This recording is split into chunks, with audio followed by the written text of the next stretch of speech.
Greetings, one and all.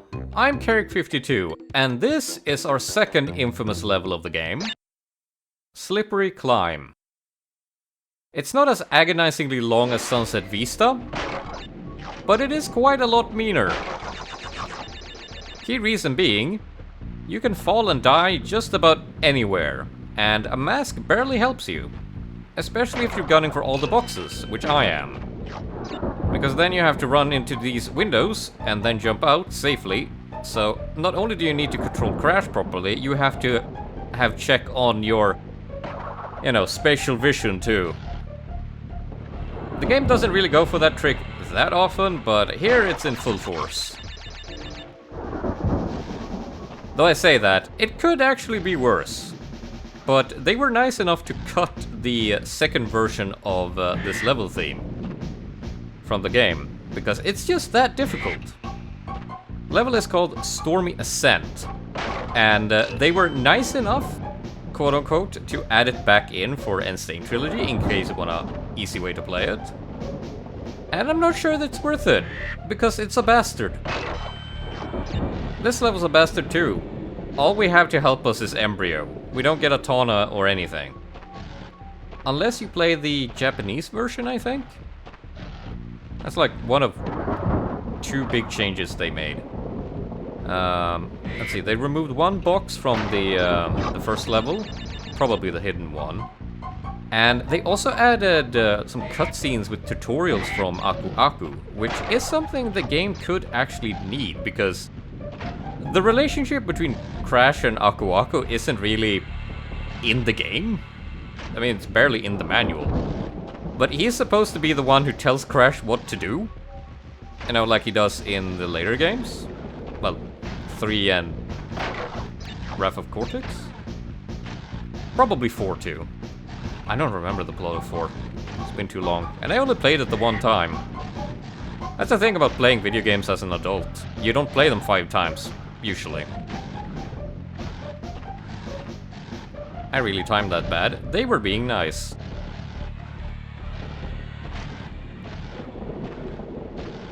Speaking of being nice, something that's actually good about rain weather is that, at least where I come from, that means you have unfettered access to video games, because hey, you can't actually go outside without getting wet. And dealing with a wet child is a lot worse than dealing with a child playing Crash Bandicoot for hours at a time. So your parents have to yield at some point. Though honestly, I don't remember how much of... oh, that's scary. I don't remember how much of 2 I chugged back in the day. My memory is very sporadic for that, because unlike a lot of people, I feel like I got started playing video games relatively early. Like 4 or 5. And I got a lot of PlayStation gaming done in that time somehow. I still don't understand the logistics of kid me. That's our friend the henchman, or the lab assistant. Actually a mainstay for the series, somehow. Here they're just kind of there. They're a lot more fun in the later games.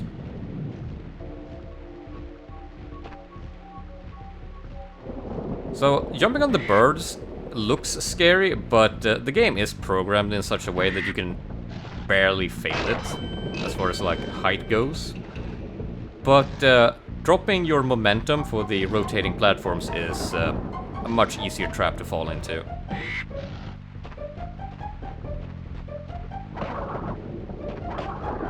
Also, the hitboxes on these things are a bit questionable sometimes, so it pays to be careful.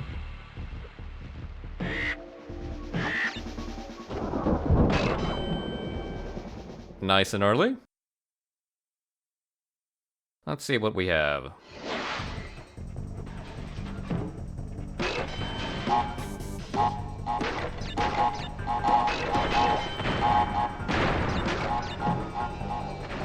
Not even hard. You like that? Thought so.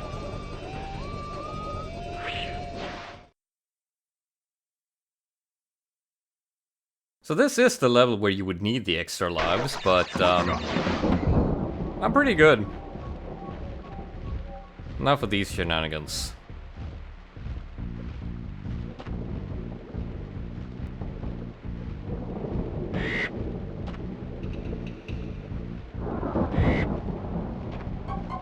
This is the one. This is where I die.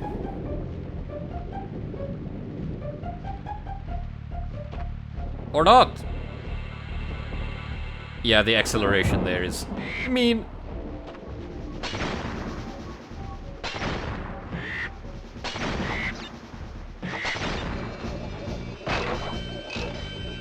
I appreciate the apology, game.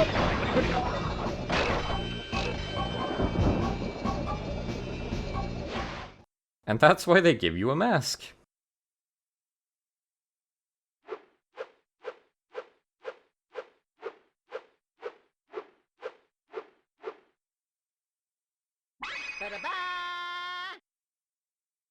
Blood Ruby get. Now for a level I can actually relax in a little bit. Because we can't get the gem. So I get to focus on the gimmick instead. And if you played Jak and Daxter, you might know this one. Time to rush the darkness. Oh, I name dropped Jak and Daxter. What this actually reminds me of is the horror levels in Donald Duck Going Crackers / Quack Attack, which is one of the Crash Bandicoot clones I was alluding to at the start of this series. They do a lot with the theme there. But it's still pretty cool here, though I kind of question why this feels like an ancient castle. Maybe Cortex just likes it dark and dank? Wouldn't surprise me. So this is a gimmick that they recycled for later games, but here it's not actually that mean, though in the second variant of this it might be worse.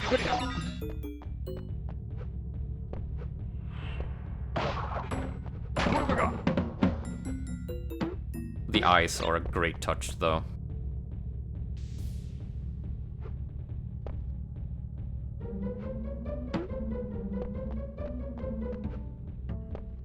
I think it's in this equivalent level in 2 that gets really mean, but hey! Can't have enough of Sense Fortress, I guess. What have I got?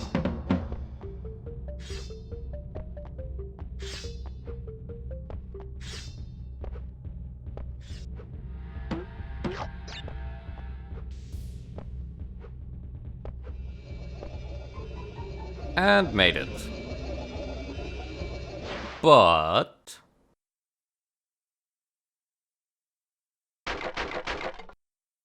you probably didn't even notice the gem path there, because if the gem isn't active, the after image of it fades away once you get close, and the camera angle wasn't very helpful there. But here, I actually get to show off the gem path, because we have the blue gem from earlier. This is the first time in the game you can actually get one in advance.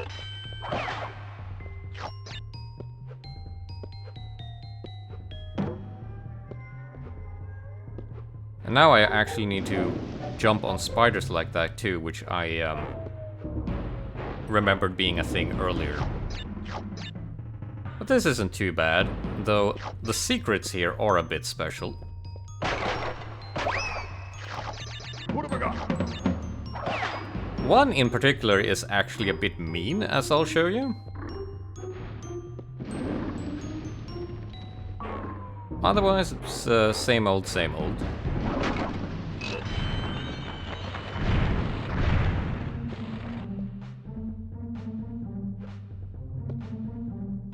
I don't even look at it anymore, I just go on muscle memory. You let go once he finishes the flip, more or less.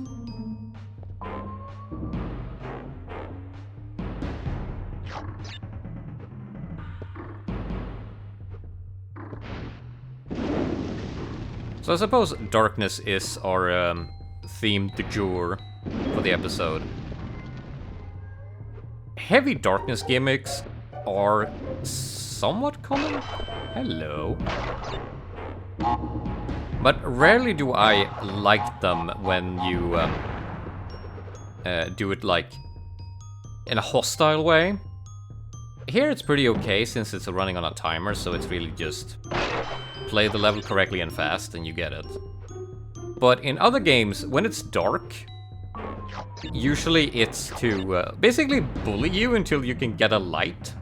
Hollow Knight and Dark Souls gets up to that business.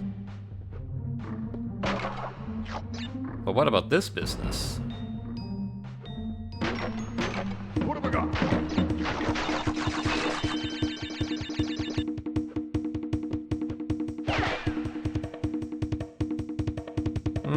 Yeah, I can leave it be.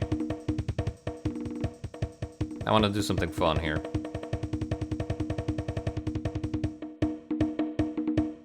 What have I got? Off we go.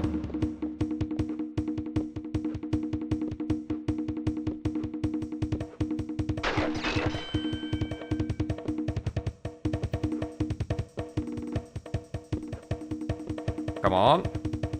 Yes. Feels good every time.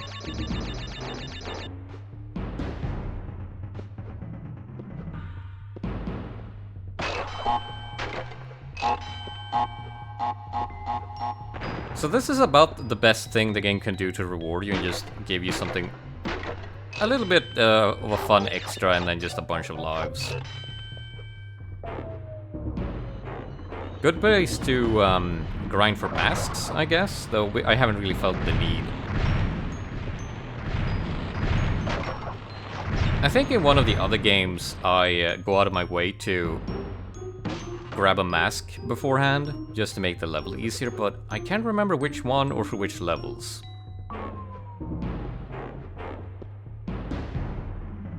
We've done a little bit of damage skipping here and there. But here, you don't spin that thing. Because that's gonna hit the TNT. And if it hits the TNT, you can't get this.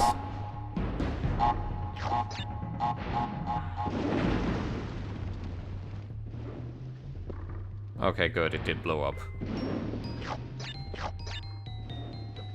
Alright, secret number 2. Dang it! So, I swear these platforms are actually smaller. Yeah, they are smaller. Bastards. And that's kind of in line with what I was talking about earlier about games being mean about darkness. And it's just really frustrating when there's just shit you can't see. This I can see, though.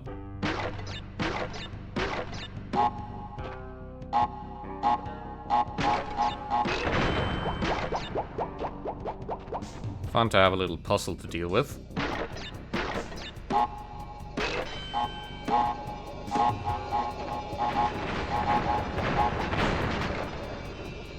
And frame drops. Anyway. Key get. That gives us our second hidden level.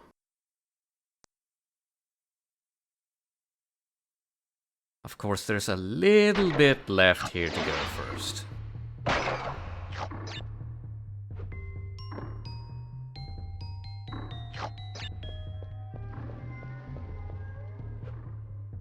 I very much empathize with the expression he has when he's running over invisible platforms like that.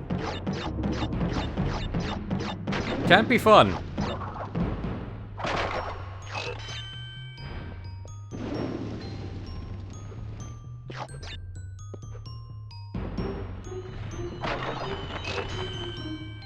Okay. I was just thinking, yeah, did I miss one? No, they're just right next to each other.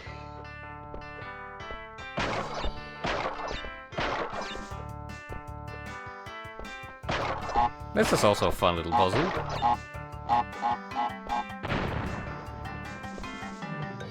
Plays with expectations. And your supply of Aku Aku masks.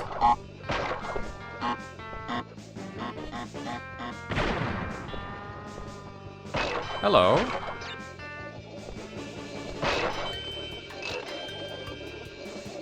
$80.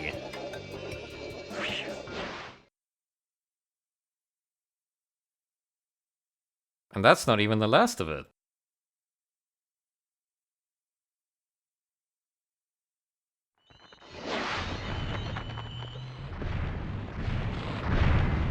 I must simply survive through here too.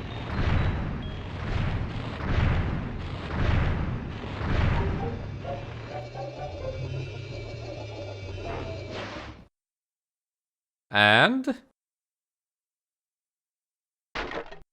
shit. I don't know what happened there. I need to review my footage and see if I find anything. If I do, I'll call myself out. If I don't, I'll call the game a glitchy mess. Anyway, let's enjoy our save and call it an episode.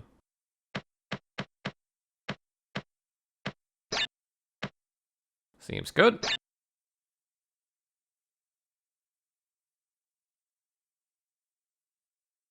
Things went a bit messy, but I'm still happy with the results. So next time, we have free access to Castle Machinery. But there's also this here level, Fumbling in the Dark. So I'm gonna check out both of them. Until then, farewell.